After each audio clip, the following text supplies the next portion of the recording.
स्वागत है दोस्तों मूवीज टाइम चैनल के एक और नए वीडियो में। और आज हम इस वीडियो में एक्सप्लेन करने वाले हैं मंडला मर्डर्स के सेकंड पार्ट को। मतलब कि इस वीडियो में हम थर्ड और फोर्थ एपिसोड को एक्सप्लेन करेंगे। पहले और दूसरे एपिसोड को मैं ऑलरेडी एक्सप्लेन कर चुका हूं, जिन्हें आप मेरे चैनल पर जाकर देख सकते हैं। तो वीडियो स्टार्ट करते हैं, और अगर वीडियो अच्छा लगे तो वीडियो को लाइक करके चैनल को सब्सक्राइब जरूर कीजिएगा, ताकि आपको इसी तरह के लेटेस्ट और फ्रेश कंटेंट मिलते रहे। तो थर्ड एपिसोड की शुरुआत होती है और हम शास्त्री जी के परिवार को देख पाते हैं, जिनमें केवल्य शास्त्री और उनकी पत्नी कालिंदी को दिखाया जाता है। दोनों सूरज उगने से पहले जागते हैं और यहाँ पर शास्त्री जी जो है वो मौत की छाया देखते हैं, जो वो अपनी पत्नी कालिंदी को भी बताते हैं। और ऐसा बहुत कम होता है कि शास्त्री जी मृत्यु की छाया देखे। जिसके बाद हमें उस जगह के सीन को दिखाया जाता है जहां पर सुजय और विजय की जान गई थी, जिनकी भुजाओं को हाथ से निकाल दिया गया था। यहाँ पर विक्रम भी मौजूद था, जो कि उस गुफा के अंदर जाना चाहता था। फोटोग्राफर बताता है कि अंदर तुम चले जरूर जाओ, लेकिन वहाँ कुछ दिखाता नहीं है। मैं भी अंदर गया था और मैंने भी कुछ फोटोज कैप्चर करने की कोशिश की थी,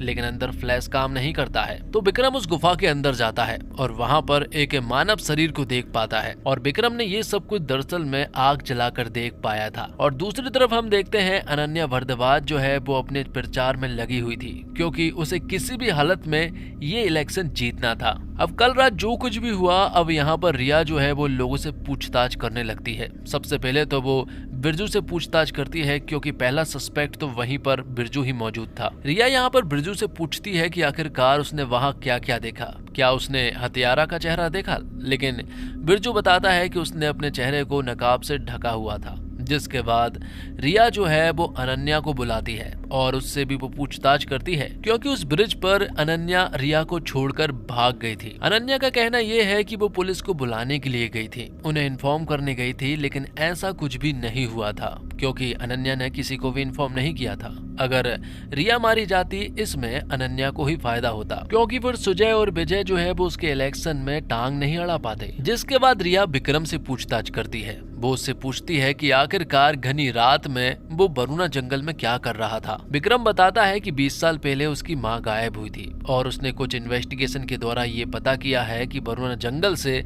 उसकी मां का सीधा कनेक्शन है, वो वहीं से गायब हुई थी। लेकिन रिया का कहना ये था कि आखिरकार 20 साल बाद वो इन्वेस्टिगेशन करने बरूना जंगल में ही क्यों गया। तो विक्रम बताता है कि देखिए, मैं एक पुलिस वाला हूँ और मैं चरणदासपुर में ही रहता हूँ। आपको मेरी जो भी मदद लगे मैं जरूर करूंगा, लेकिन अगर आप मुझसे इस तरह के सवाल पूछेंगे तो मुझे हर बार यही जवाब देना होगा। इस मर्डर इन्वेस्टिगेशन में मैं आपके बहुत काम आ सकता हूँ। जिसके बाद विक्रम उसे वो सिक्का देता है, जो कि उसे उसके माँ के बटुए से मिला था। तो वही पुलिस स्टेशन में हम देखते हैं कि शास्त्री जी भी पहुंच जाते हैं। दरअसल में वो रिया को कुछ बताना चाहते थे। शास्त्री जी बताते हैं कि आज सुबह उन्होंने मृत्यु की छाया देखी। वहाँ जो कुछ हुआ था वो सब कुछ शास्त्री जी ने अपनी आंखों से देखा है। उन्होंने उस किलर को नहीं देख पाए थे, क्योंकि उसने नकाब पहना था। दरअसल में शास्त्री जी जो है वो छाया पर अध्ययन करते हैं, जिस वजह से उन्हें बहुत सारा नॉलेज है। और छाया अध्ययन की शैली जो है वो बहुत सारे लोगों को सिखाते भी हैं। शास्त्री जी को छाया विद्या के बारे में बहुत कुछ मालूम है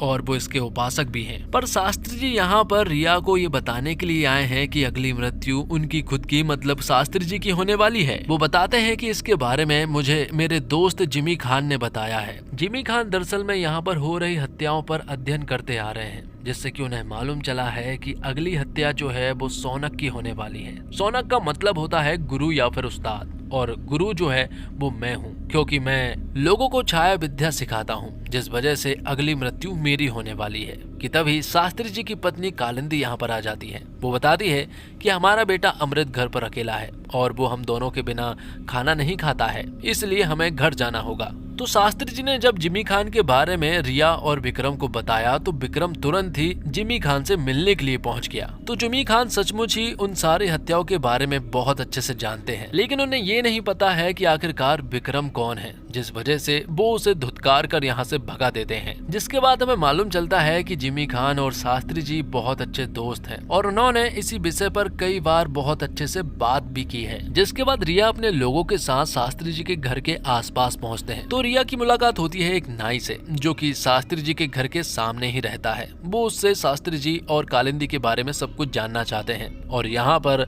रिया को मालूम चलता है कि शास्त्री जी की कोई औलाद नहीं है, मतलब कि जिस अमृत के बारे में वो बात कर रहे थे वो सालों पहले मारा जा चुका है। अब रिया की नजर पड़ती है कुछ लोगों पर जो कि एक बच्चे को उठाकर बहुत ज्यादा जश्न मना रहे थे। ये दरअसल में बिरजू का बेटा अवधेश होता है। अवधेश दरअसल में 5 साल से लापता था, लेकिन अचानक से वो घर वापस आ गया है, जिस वजह से सभी लोग बहुत खुश थे। अब रिया बिरजू को एक बार फिर से पुलिस स्टेशन बुलाती है और फिर से उससे पूछताछ करती है। रिया दरअसल में सब कुछ जानना चाहती है कि आखिरकार वहाँ हुआ क्या था। बिरजू फिर बारी बारी से बताने लगता है कि हम सभी लोग वहाँ पर गए थे, बाबा के यंत्र में उसने कॉइन डाला था। वो कॉइन वो रिया को दे देता है और बताता है कि जैसे ही मैंने उसमें वरदान मांगकर अंगूठा डाला तो उन्होंने मेरा अंगूठा काट दिया। और यहाँ हमें मालूम चलता है कि बिरजू ने दरअसल में वरदान वो नहीं मांगा था जो कि उससे विजय ने कहा था, बल्कि उसने ये मांगा था कि 5 साल पहले उसका खोया बच्चा वापस आ जाए, जिससे कि उसका वरदान यहाँ पर पूरा हो चुका था क्योंकि उसका बच्चा वापस आ गया था। जिसके बाद हम देखते हैं विक्रम और अनन्या को जो कि एक होटल जाते हैं और होटल में वो कैमरे से किसी के ऊपर नजर रख रहे थे। वो कुछ फोटोज खींच रहे थे, जिससे कि हमें मालूम चला कि वो आदमी कोई और नहीं बल्कि जयराज होता है, जो कि एक औरत के साथ रंगरलिया मना रहा होता है। जिससे कि हमें ये मालूम चलता है कि जयराज जो है वो पूरी तरह से ठीक है, उसे कोई भी पैरालाइज वगैरह नहीं हुआ है। ये बात अनन्या को बहुत पहले से मालूम थी। जयराज तो बहुत पहले से झूठी थेरेपी कराया जा रहा था और इलेक्शन के कुछ दिन पहले ही वो बताने वाला था कि अब वो पूरी तरह से ठीक है और फिर वो उसके इलेक्शन में टांग अड़ाने वाला था। लेकिन अनन्या बहुत तेज है, उसे इन सारी चालों के बारे में पहले से ही मालूम है। वो पहले से ही हर एक चीज के लिए तैयार रहती है। अब विक्रम यहाँ से डायरेक्ट जिमी खान के घर पर पहुंचा। उनके घर पर लाइट नहीं थी तो विक्रम ने उनके घर पर लाइट लेकर आया, जिससे कि जिमी बहुत खुश हो गया। और अब जिमी विक्रम से कहता है कि तुम्हें जो कुछ भी जानना है चलो मैं तुम्हें बताता हूँ। उन हत्याओं के बारे में जानना है ना, चलो मैं तुम्हें डिटेल में बताता हूँ। तो दूसरी तरफ हम देखते हैं रिया और उसके कुछ ऑफिसर्स को जो कि शास्त्री जी के घर के बाहर पहुंचे। और रिया जो है वो शास्त्री जी के घर में अकेले ही जाना चाहती है, बाकी के सारे ऑफिसर्स घर के बाहर रुकते हैं। रिया अब शास्त्री जी के घर पहुंची तब कालिंदी ने रिया को अपने घर के अंदर बुलाया। दूसरी तरफ जिमी विक्रम को सारी चीजें डिटेल में बता रहा होता है। वो बताते हैं कि इस दीवार के अंदर जो है वो मुझे कुछ चीजें मिली, जब मरम्मत के लिए उनको तोड़ा गया तो वो बाहर आई और फिर पता चला कि 1992 में भी ऐसा कांड हो चुका है। वो बताते हैं कि ये सारी मृत्यु जो है वो एक मंडल से जुड़ी हुई है। इस मंडल में 8 खंड है और इनमें 8 चिन्ह भी हैं। और उस मंडल के 8 चिन्ह मतलब कि 8 सिंबल जो है वो कुछ कहते हैं, जिनमें से 3 को तो मैंने डिकोड कर चुका हूँ। जिसमें पहले सिंबल का मतलब है दृश्य रति का धड़, मतलब कि जब अभिषेक को मारा गया था तो सिर्फ और सिर्फ उसका धड़ गायब था, बाकी पूरा शरीर हमें मिल चुका था। दूसरा चिन्ह कहता है शुंभ निशुंभ की भुजाएं, मतलब कि सुजय और विजय की भुजाओं को निकाल दिया गया था। और जब उन्होंने तीसरे चिन्ह को डिकोड किया तो अब उन्हें मालूम चला है कि अब सौनक के सर की बारी है। दूसरी तरफ रिया जब शास्त्री जी के घर पर पहुंची तो शास्त्री जी छाया विद्या के बारे में रिया को बता रहे होते हैं। वो बताते हैं कि उन्होंने छाया विद्या के अध्ययन के बारे में बहुत गहन स्टडी की है और वो इसके बारे में बहुत कुछ जानते भी हैं। और वो उसे ये भी बताते हैं कि जो कि जिमी खान ने उन्हें बताई है वो बिल्कुल सही बात है। अगली मृत्यु जो है वो सौनक की होने वाली है और सौनक कोई और नहीं बल्कि मैं हूँ। तो जब रिया यहाँ से जाने लगती है तभी अचानक से शास्त्री जी को यहाँ पर किसी की छाया दिखाई पड़ती है। वो रिया को बताते हैं कि वो यहीं पर मौजूद है। तभी अचानक से उनकी बॉडी में ऐसी एक्टिविटी होती है जैसे उन्हें किसी ने जहर दे दिया हो और फिर वो एक टेबल से टकरा कर खुद की जान दे बैठते हैं। ये सारी चीजें देखकर रिया तुरंत ही शास्त्री जी की पत्नी कालिंदी को बुलाने के लिए जाती है जो कि छत पर मौजूद थी। और जब रिया छत पर पहुंची तो उन्होंने देखा कि कालिंदी का सर जो है वो उनकी बॉडी से गायब था। ये देखकर वो पूरी तरह से हैरान रह चुकी थी और ये सीन यहीं पर कट होता है। अब 4th एपिसोड की शुरुआत होती है और हमें 1 साल पहले का सीन दिखाया जाता है जब विक्रम के यहाँ पर एक पार्सल आया था। विक्रम जब दिल्ली में रहा करता था कविता के साथ, दोनों एक दूसरे से बहुत प्यार करते हैं और हमेशा एक दूसरे के साथ बहुत अच्छे मोमेंट्स एंजॉय करते हैं। मालूम चलता है कि कविता दरअसल में एक न्यूज रिपोर्टर है और आज सुबह विक्रम के घर पर जो पार्सल आया है एक फैक्ट्री के एक्सपोज के बारे में, उसे दरअसल में यहाँ पर कविता एक्सपोज करना चाहती है। जब घर पहुंचे तो यहाँ पर कविता उसी बारे में विक्रम से बात करती है कि दरअसल में ये करोड़ों का स्कैम है। कविता कहती है कि अगर इसे एक्सपोज कर दिया तो हम दोनों के ही रास्ते खुल सकते हैं, लेकिन विक्रम मना कर देता है। वो कहता है कि तुम इस पर रिपोर्ट नहीं बनाओगी क्योंकि आज सुबह जो उसे पार्सल देने के लिए आया था ना, वो मारा जा चुका है। अगर तुम इसमें इन्वॉल्व होगी तो तुम भी मारी जाओगी, इसलिए उस केस को ना तो मैं इन्वेस्टिगेट करूंगा और ना ही तुम उस पर कोई रिपोर्ट बनाओगी। जिस पर यहाँ पर कविता भी मान जाती है और फिर विक्रम जो है वो खुशी खुशी अपने घर जाने लगता है। बहुत तेज बारिश हो रही थी, इसके बावजूद विक्रम जो है वो घर जाता है क्योंकि पापा जी उसका इंतजार कर रहे थे। जैसे ही वो कविता के घर से बाहर निकला, अचानक से कुछ लोग जो है वो विक्रम के ऊपर हमला कर देते हैं। विक्रम को उन लोगों ने 2 गोली मार दी थी, जिस वजह से वो बुरी तरह से जख्मी हो गया था। और तो और उन्होंने कविता के सर पर वार कर दिया था। इसी वजह से कविता जो है वो आज तक कोमा में है। अब कहानी जो है वो प्रेजेंट में आ जाती है, जहां विक्रम जो है वो कविता को वीडियो कॉल पर सिर्फ देखता है। विक्रम चाहता है कि कविता जल्द से जल्द ठीक हो जाए। अब आगे हम देखते हैं कि विक्रम और रिया जो है वो शास्त्री जी के घर पर भी मौजूद थे, क्योंकि शास्त्री जी और कालिंदी दोनों की ही जान जा चुकी है। उन्हें यहाँ पर मालूम चलता है कि जिसे वो सौनक समझ रहे थे, दरअसल में वो सौनक नहीं निकला। वो लोग शास्त्री जी को सौनक समझ रहे थे, लेकिन असल में सौनक जो है वो कालिंदी थी। और यहीं पर विक्रम ने एक ऐसी गंध भी महसूस की है जो कि सुजय और विजय की मौत के वक्त भी मौजूद थी। वो गोली जो है वो रिया के हाथ लग जाती है और रिया जो है वो विक्रम को भी उस गोली के बारे में बता देती है। जिसके बाद ये लोग शास्त्री जी के घर पर छानबीन करने लगते हैं और छानबीन करते वक्त उन्हें पता चलता है कि अलमारी के पीछे एक छोटा सा लॉकर है और उस लॉकर के अंदर से उन्हें मंडल के 8 खंड के वो 8 चिन्ह नजर आते हैं। और तो और उस यंत्र के अंदर डालने वाले बहुत सारे सिक्के भी मिल जाते हैं। तो जिस गोली से धुआं होता है और इंसान शून्य पड़ जाता है, विक्रम उस गोली को चुपचाप से अपने पास रख लेता है। जिसके बाद ये सारे सिंबल जो है वो जिमी खान के पास ले जाते हैं। जिमी खान को इन सिंबल के बारे में बहुत अच्छा खासा नॉलेज है। वो इन 3 सिंबल को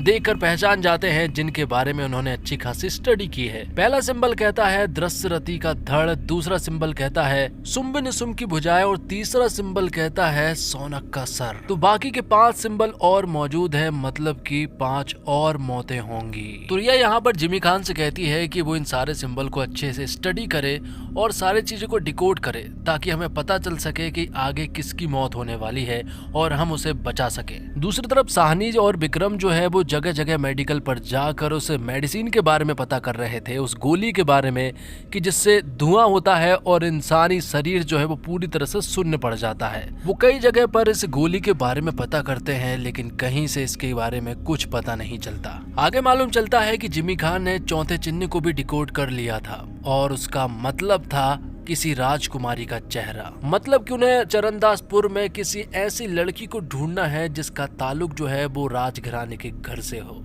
और तो और वो सुंदर भी हो। ये सारी बातें सुनने के बाद उसका पूरा ध्यान जो है वो अनन्या के ऊपर जा रहा था, क्योंकि वो राजघराने के परिवार से बिलोंग करती है और वो सुंदर भी है। लेकिन अनन्या तो प्रचार में मौजूद थी और उसके साथ कोई ज्यादा सिक्योरिटी भी मौजूद नहीं थी। इसलिए यहाँ पर विक्रम तुरंत ही अनन्या के पास कॉल करता है और उसे बताता है कि तुम्हारी जान खतरे में है, इसलिए तुम अपने साथ सिक्योरिटी ज्यादा से ज्यादा रखना। लेकिन अनन्या उससे कहती है कि तुम खुद क्यों नहीं आ जाते। जिसके बाद रिया अभिषेक के घर पर जाती है, जहां वो उसकी बीवी से मिलती है। वो बीवी से पूछताछ करती है तो मालूम चलता है कि अभिषेक ने उसकी बीवी से कई बार वरदान के बारे में बात की है। उसने उससे कहा है कि उसे अब वरदान मिल गया है, अब उससे कुछ भी नहीं हो सकता है। वो यहाँ पर सिक्के और एक तस्वीर को भी रिया को बताती है और इस तस्वीर में दरअसल में कालिंदी की फोटो थी। तो भाई साहनी जो है वो अभी भी उस गोली के बारे में पता कर रहा था। एक मेडिकल शॉप पर जाने के बाद मालूम चला है कि ये दवा जो है वो दरअसल में सिर्फ और सिर्फ